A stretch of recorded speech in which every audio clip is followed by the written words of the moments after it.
Senin 22 Februari 2021, rombongan Forum WO menggelar demo di depan kantor DPRD Lebong. Mereka meminta solusi mengenai pekerjaan mereka agar tidak terhambat akibat COVID-19 ini. Perwakilan Forum WO kemudian diminta berdialog dengan perwakilan anggota DPRD Lebong. DPRD Lebong menyampaikan penetapan hiburan akan diaktifkan kembali secepat mungkin. Pihak Satgas COVID-19 di Kabupaten Lebong melarang adanya hiburan, khususnya organ tunggal. Maka dari itu, pihak perwakilan rakyat sedikit bertentangan dengan Satgas untuk mengizinkan hiburan, organ tunggal, dan lain-lain di Kabupaten Lebong. Ya, karena ada regulasi dari kebijakan baik Surat Edaran Polri maupun Gubernur yang rancu menurut kami dari DPRD Kabupaten Lebong.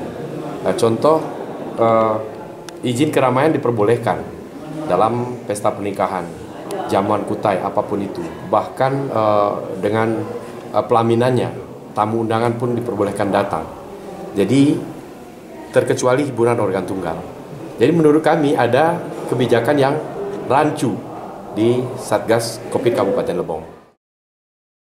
Turut hadir dalam hearing kali ini yaitu Ketua DPRD Lebong, Sekda Lebong, Kapolres Lebong, anggota DPRD Lebong, serta para pendemo dalam hal ini Forum WO Lebong.